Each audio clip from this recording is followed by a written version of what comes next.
इस्लामाबाद में मंडी लगी हुई है। वज़ीर-ए-आज़म इमरान खान ने कहा कि लोटो की ज़मीर खरीदने के लिए 25-25 करोड़ की ऑफर की जा रही है। तहरीक अदम एतमाद का वाहिद मकसद करप्शन केसेस का खात्मा है। माफ़ी दी तो ये पाकिस्तान के साथ सबसे बड़ी गद्दारी होगी। हुकूमत के शिकार पर निकले चूहों पर तरस आ रहा है। इनके जनाजे पर नया पाकिस्तान बनेगा। कौम अमर बिल मारूफ के साथ है। शहबाज शरीफ जहां भी बूट देखते हैं पॉलिश करने लगते हैं।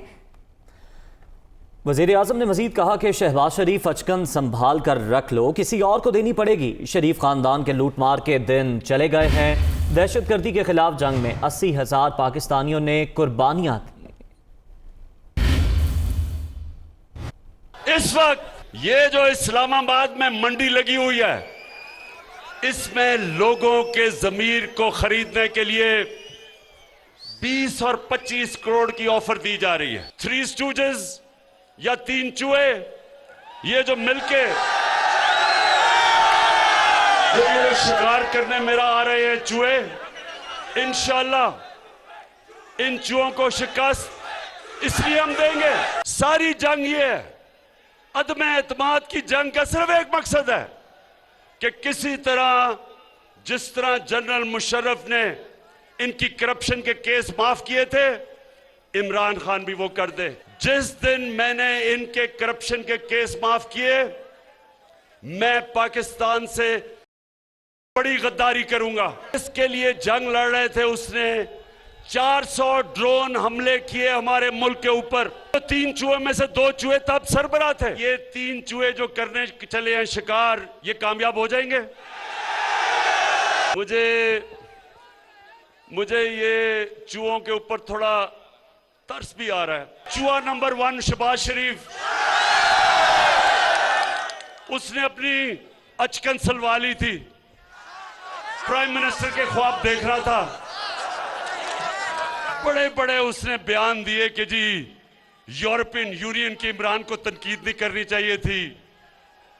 फिर जी कि मैं अगर होता तो मैं एब्सोल्युटली नॉट ना कहता, मैं अमेरिकनों को नाराज ना करता। मैं तो अमेरिकन देखूं या यूरोपियन देखूं या कोई भी बूट देखूं, मैं तो पॉलिश करने शुरू कर देता हूं। शहबाज शरीफ, तुम्हारा नाम तो मैं चेरी ब्लॉसम रख देता हूं, वो जो पॉलिश नहीं होती, जो ये लोगों के जूते पॉलिश करता है। शहबाज शरीफ, वो अचकन को संभाल के रख लो, क्योंकि वो मेरे ख्याल में आपको किसी और को देनी पड़ेगी, क्योंकि शरीफ खानदान के दिन इस मुल्क को चोरी करके लूटने के चले गए हैं। शरीफ खानदान तो अब ऐसे लग रहा है कि ये अब लंदन में जाके सियासत करेंगे। अगर इन्होंने इंग्लैंड में सियासत की तो मुझे यकीन है कि थोड़ी देर के बाद इंग्लैंड पाकिस्तान से कर्जे मांगेगा, क्योंकि कहेगा हमारा दिवालिया निकाल दिया। 27 तारीख को इस्लामाबाद में मैं सारी कौम को दावत दे रहा हूं। अपनी आने वाली नस्लों के लिए आपने सिर्फ निकल के इन चूहों को यह बताना है कि पाकिस्तान की कौम अमर बिल मारूफ के साथ खड़ी है। सारी कौम निकलेगी तुम्हें यह बताने के लिए कि ये कौम तुम्हारी तरह की सियासत की कब्र खोद रही है, इसका जनाजा निकाल रही है। इनकी जनाजे के ऊपर एक नया पाकिस्तान खड़ा हो रहा है।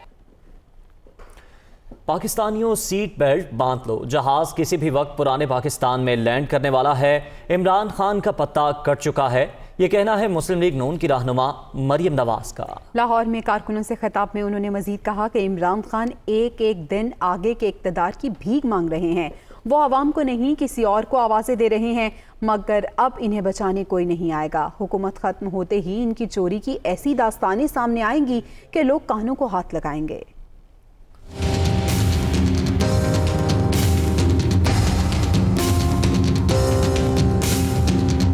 पाकिस्तानियों, तैयार हो जाओ, सीट बेल्ट्स बांध लो।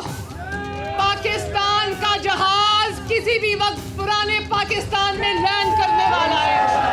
रोज कहता है कि मेरे पास सियासी पत्ते हैं, खजां की तरह तुम्हारे सारे पत्ते झड़ चुके हैं। तुम्हारा पत्ता चुका है। एक एक दिन करके ये वोटिंग आगे करके अपने इक़्तिदार की भीख मांग रहा है। कोई भी इज्जत रखने वाला शख्स क्या इस तरह इक़्तिदार से चिपका रहेगा? ये जो एक एक दिन करके अपने लिए टाइम बाय कर रहा है ना, वो आवाम को आवाज़ें नहीं दे रहा, वो किसी और को आवाज़ें दे रहा है कि आओ अल्लाह का वास्ता है मुझे बचा लो। वो एड़ियाँ रगड़ रहा है दिन रात।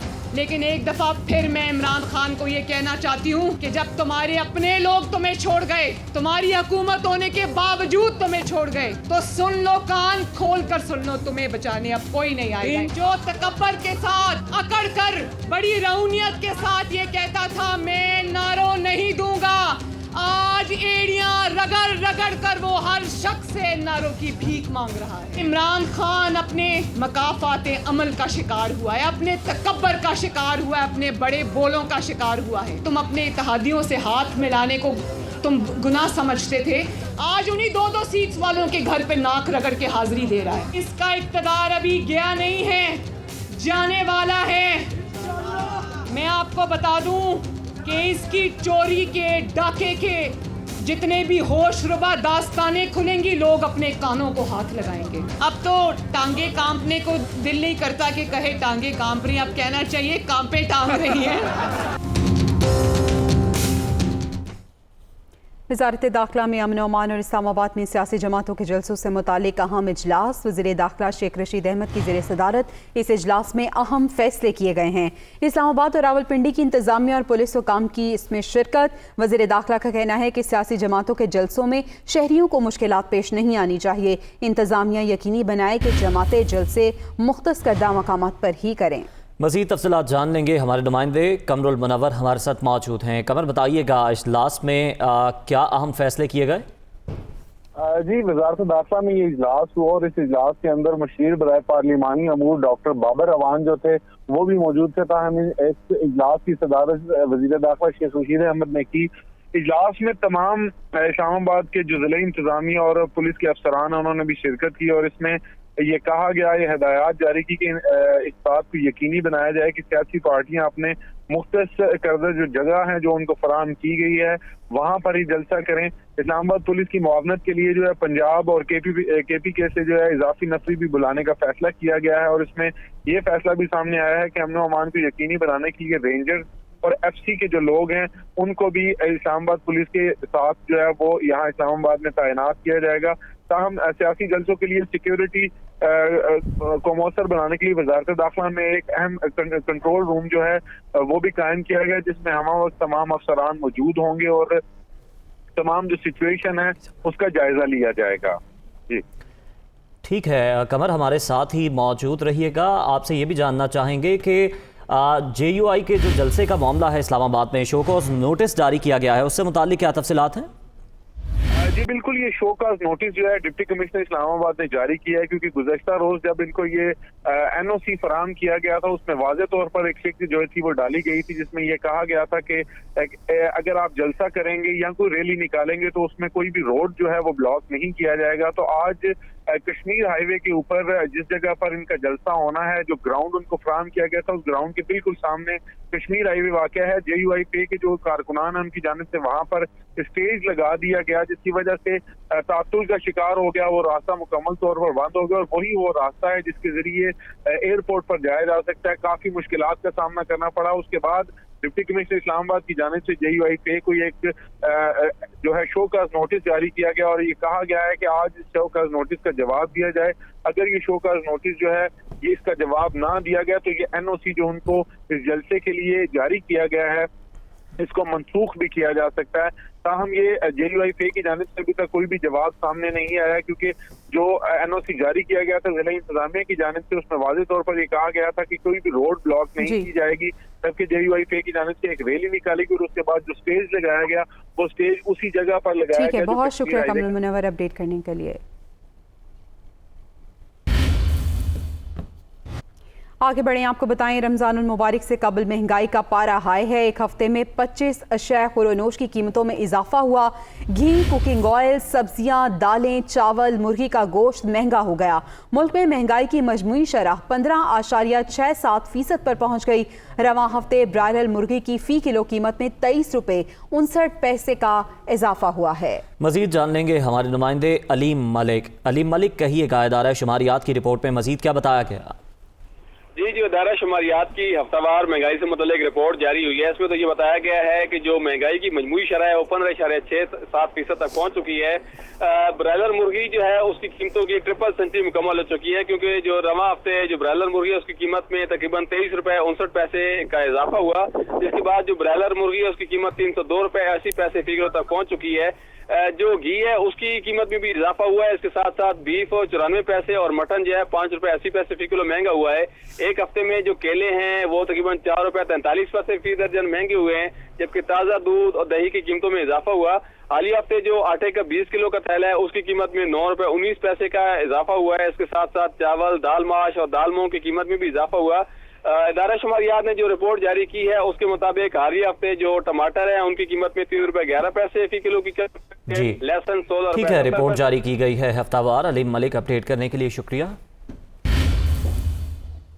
बराह रास्त आपको इस्लामाबाद लिए चलेंगे। मुस्लिम लीग नून के रहनुमा हसन इकबाल मीडिया से गुफ्तगू कर रहे हैं। इलेक्शन कमीशन ऑफ पाकिस्तान जो एक आज़ाद आइनी इदारा है, मुसलसल वज़ीर आज़म उसके अहकामात, उसके ज़ाब्ता अखलाक, उसके नोटिस की तौहीन कर रहे हैं, उन्हें जूती के नीचे मसल रहे हैं और वो कहते हैं कि मैं पाकिस्तान में नाउज़ुबिल्लाह पता नहीं कोई वलीउल्लाह नाज़िल हो गया हूँ कि जो हक और सच की जंग में हक की अलामत बन गया है। एक ऐसा शख्स जो आइन शिकनी कर रहा हो, जो कानून शिकनी कर रहा हो, वो हक की अलामत कैसे बन सकता है? इसी तरह फॉरेन फंडिंग केस के अंदर 7 साल से उनसे हिसाब मांगा जा रहा है। इमरान नियाज़ी साहब से पूछा जा रहा है कि आप जो सादिक और अमीन हैं, आप जो हज़रत इमरान नियाज़ी पता नहीं क्या मुद्दज़ल्ल अलहू, बड़े हाजी, बड़े परहेज़गार, बड़े तहज्जुद गुज़ार, भाई करोड़ों अरबों रुपए बैरून मुल्क मुकीम पाकिस्तानियों के खा गए हो, उनका जवाब दो। आज तक आपसे जवाब नहीं दे पाया जा रहा। इलेक्शन कमीशन आपको बुलाता है, आप पेश नहीं होते, और जब आपकी चोरी पकड़ी जाती है तो आप कहते हैं ओह जी मुझे नहीं पता था, ये तो असद कैसर ने घपला किया है, ये तो उसने गवर्नर केपी ने घपला किया है, ये तो गवर्नर सिंध वो इमरान इस्माइल ने घपला किया है, मैंने नहीं किया। तो अगर आपने घपला नहीं किया तो ये घपला करने वालों को स्पीकर और गवर्नर क्यों लगाया है? फिर आप कैसे सादिक और अमीन हो?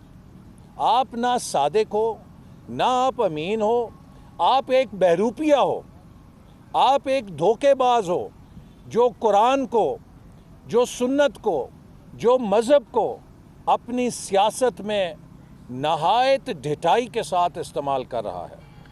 हम सब मुसलमान हैं, हम सब कुरान पे यकीन रखते हैं। कुरान में अमर बिल मारूफ की तालीम इसलिए नहीं दी गई कि अपने लोगों को महंगाई के अजाब से कुचल दो। कुरान पाक में अल्लाह ताला ने अमर बिल मारूफ से ये हुक्म नहीं दिया कि अपने। आगे बढ़ें, आपको बताएं हुकूमत तहरीक अदम एतमाद नाकाम बनाने के लिए मुतहरिक है। वफाकी वज़रा शाह महमूद कुरैशी, असद उमर, परवेज़ खटक की MQM के वफ़द से मुलाकात हुई है। वज़ीर आज़म इमरान खान का अहम पैगाम MQM रहनुमाओं को पहुँचाया गया। मुलाकातों का सिलसिला जारी रहेगा। वज़ीर ख़ारिजा शाह महमूद कुरैशी की जानिब से कहा गया है। MQM रहनुमाओं में वफाकी वज़ीर फ़रोग नसीम, वफाकी वज़ीर अमीनुल हक, जावेद हनीफ, सादिक इफ्तिखार शामिल थे। मज़ीद जान लेंगे, हमारे नुमाइंदे उमर जट हमारे साथ मौजूद हैं। उमर बताइएगा क्या कोशिशें जारी हैं? जी, ये रवां हफ्ते में दूसरी बार हुकूमती जो टीम है वो MQM वफ्द के साथ मुलाकात कर रही है, और आज वज़ीर आज़म इमरान खान की हिदायत पर वज़ीर ख़ारिजा शाह महमूद कुरैशी वो मैदान में आए हैं और तहरीक अदम एतमाद बनाने के हवाले से अपनी कोशिशें कर रहे हैं। परवेज खटक और असद उमर के हमरा उन्होंने MKM वफ्द से आज मुलाकात की है। इस्लामाबाद में ये मुलाकात हुई है जिसमें शाह महमूद कुरैशी ने वज़ीर आज़म इमरान खान की जानिब से एक अहम पैगाम MKM के रहनुमाओं को पहुंचाया और इन मुलाकातों का सिलसिला जारी रहेगा। मखदूम शाह महमूद कुरैशी ने इस हवाले से ये कहा है। और साथ ही MKM रहनुमाओं में जो इस मुलाकात में मौजूद थे उनमें वफाकी वज़ीर कानून बैरिस्टर फ़रूग नसीम थे, वफाकी वज़ीर बराए इंफॉर्मेशन अमीनुल हक और जावेद हनीफ और सादिक इफ्तिखार जो रहनुमा है वो भी इस मुलाकात में शरीक थे। पहले परवेज खटक असद उमर एक मुलाकात MKM के साथ इसी हफ्ते में कर चुके हैं और अब ये दूसरी मुलाकात है इसमें वज़ीर आज़म इमरान खान का कहा जा रहा है कि एक ख़ुसूसी पैगाम है जो MKM तक पहुँचाया गया। जी अच्छा उमर, ये भी बताइएगा, वज़ीर आज़म का पैगाम तो MKM तक पहुंचा दिया गया है, जवाब का भी इंतज़ार है? जी, जिस तरह से MKM के साथ अपोजिशन जमातें भी राब्ते कर रही हैं और उनकी भी मुलाकातें हो रही हैं, तो हुकूमत भी अपनी तहरीकें जो अपने खिलाफ तहरीके अदम एतमाद है वो नाकाम बनाने के लिए कोशिशें कर रही है। और ये MKM और दीगर इत्तेहादियों के साथ जो मुलाकातें हैं ये उसी कोशिशों की एक चेन है जिसमें ये दीगर इत्तेहादियों के साथ भी बातचीत कर रहे हैं। वज़ीर आज़म इमरान खान ने बुनियादी तौर पर टास्क सौंपे थे अपने जो रहनुमा हैं, सीनियर क़यादत है, उनमें कुछ लोगों की जिम्मेदारी काफ लीग के साथ राब्तों पर थी, कुछ लोगों की जिम्मेदारी जो MKM है और दीगर सियासी जमातें हैं उनके साथ उनका राब्ते करने का प्लान था। तो अब जिस तरह उसमें पेश रफ्तारी और जिस तरह सियासी कमेटी का आज छठा इजलास वज़ीर आज़म इमरान खान ने इसी हफ्ते में किया है, तो उस इजलास में बुनियादी तौर पर इन्हीं राब्तों के हवाले से पेशरफ्त पर वज़ीर आज़म को ब्रीफ किया जाता है और फिर उससे आगे क्या सिचुएशन और क्या लाहेअमल अपनाना है उस पर बात की जाती है। तो अब आज उसी कमेटी में ये आगाह किया गया, उसी सिलसिले में ये मुलाकात हुई है। उमर जट, आपका शुक्रिया अदा करेंगे।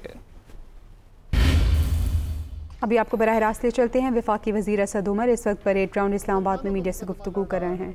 हुर्मत रसूल सल्लल्लाहु अलैहि वसल्लम का मुकदमा लड़ रहा है और यही वजूहात हैं जिसकी वजह से इस वक्त एक पूरे मुल्क के अंदर एक जोश और जज्बे की लहर आई हुई है। और तमाम जिससे बात करो वो कहते हैं कि जी इस्लामाबाद पहुंचना है, परेड ग्राउंड पहुंचना है 3 बजे को 27 तारीख को।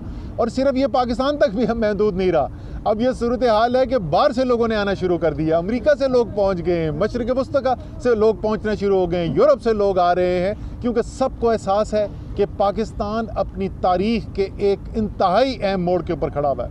यही मौका जो है ये फैसला करेगा कि क्या पाकिस्तान ने जाना है एक ऐसे रास्ते की तरफ जो खुददारी का रास्ता हो, जो इज़्ज़त नफ्स का रास्ता हो, जो ऐसा रास्ता हो जहाँ पर मुकदमा सिर्फ मुसलमानों का मुल्क के अंदर न लड़ा जाए बल्कि मुसलमानों के लिए, इस्लाम के लिए, रसूल सल्लल्लाहु अलैहि वसल्लम की हुर्मत के लिए तमाम दुनिया में आवाज़ उठाई जाए। क्या वो पाकिस्तान जिसका कायदे आज़म मोहम्मद अली जिन्ना ने, अल्लामा इकबाल ने ख्वाब देखा था, या ये वो पाकिस्तान बनने जा रहा है, या फिर वही पुराना पाकिस्तान, वही पैसे के बुनियाद के ऊपर वफादारियाँ बदलने वाला पाकिस्तान, हराम के पैसे की दौलत के ऊपर सियासत होने वाला पाकिस्तान? तो इंशाअल्लाह ताला पाकिस्तानियों ने फ़ैसला कर लिया और आपको 27 तारीख को यहाँ पर परेड ग्राउंड में नज़र आएगा वो फ़ैसला, पाकिस्तान के अवाम का फ़ैसला आपको नज़र आएगा। कल जो है, आज बल्कि शुरू हो गए जी काफ़िले चलना। खालिद खुर्शीद साहब चीफ मिनिस्टर गिलगित बल्तिस्तान की लीड में गिलगित बल्तिस्तान से काफ़िले इस्लामाबाद की तरफ चलना शुरू हो चुके हैं। आज आज़ाद कश्मीर के वज़ीर आज़म ने प्रेस कॉन्फ्रेंस भी की थी। 3 मुख्तलिफ मकामात से कश्मीर से यहाँ पर जुलूस आएंगे जी। और अभी मेरी थोड़ी देर पहले वज़ीर आज़म आज़ाद कश्मीर से बात हो रही थी और वो कह रहे थे कि हमारी सोच से ज़्यादा इस वक्त लोगों के अंदर जज्बा वहाँ पर पाया जाता है। इसी तरीके से सिंध से काफ़िले जो हैं, एक तो पहले आज शुरू हो गया है, कल और मज़ीद काफ़िले वहाँ से निकलेंगे। बलूचिस्तान से कल काफ़िले यहाँ पर निकलेंगे, जनूबी पंजाब से कल काफ़िले निकलना शुरू हो जाएंगे। और फिर ये जो बाकी इलाका है, हमारे इर्द गिर्द का इलाका है, खैबर पख्तूनख्वा है, पंजाब के वज़ला है, और वैसे भी ये तो वो जगह है इस्लामाबाद जहाँ 3 सीटें PTI जीती हुई है, 7 पिंडी है, सारी सीटें PTI जीती हुई है, टेक्सला अटक की सिवाय 1 सीट के सारी जीती हुई है। ये तो पूरा एरिया जो है हमारा, आगे खुशाब जीता हुआ हमारा, चकवाल जीता हुआ हमारा, तो जेलम हमारा जीता हुआ, ये तो पूरा इलाका ही। और उस तरफ अगर आप खैबर पख्तूनख्वा की तरफ चले जाएं तो सवाबी, चरसद्दा, मर्दान, नौशेरा, पेशावर, सारा तहरीक इंसाफ का जीता हुआ इलाका है। तो आप सोच सकते हैं कि जब आवाम के अंदर जज्बा इतनी बुलंदी के ऊपर हो और इलाका भी ऐसा हो जो चारों तरफ तहरीक इंसाफ का झंडा ही झंडा नज़र आ रहा हो जहाँ पे, तो यहाँ इंशाअल्लाह ताला आप देखेंगे, जैसे मैंने कहा, पाकिस्तान सिर्फ नहीं देखेगा, दुनिया देखेगी कि सारी कौम पाकिस्तान की खुददारी के लिए खड़ी हो गई है, हुर्मत रसूल के लिए खड़ी हो गई है।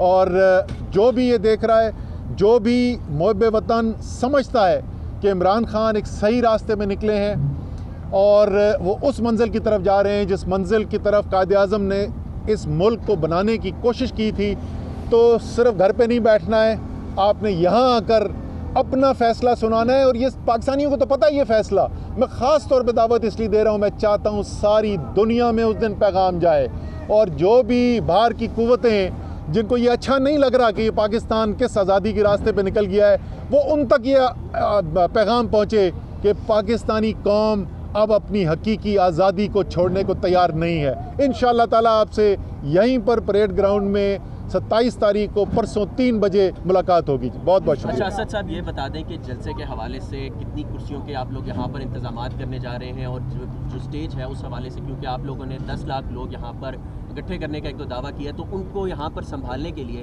कितने आप लोगों ने यहाँ पर, उस हवाले से क्या इंतजाम हैं? देखिए, ये जैसे आपने ग्राउंड देखा और अभी तो ज़रा सा अंधेरा हुआ है, ये आपको ग्राउंड दिखाना चाहिए। टिक्का खान, इसकी एक वीडियो तो बनाना ना, ये कल ज़रा चलाना, लोगों को पाकिस्तान में नज़र आई ये ग्राउंड के, बड़े बड़े सियासतदान का पित्ता नहीं है।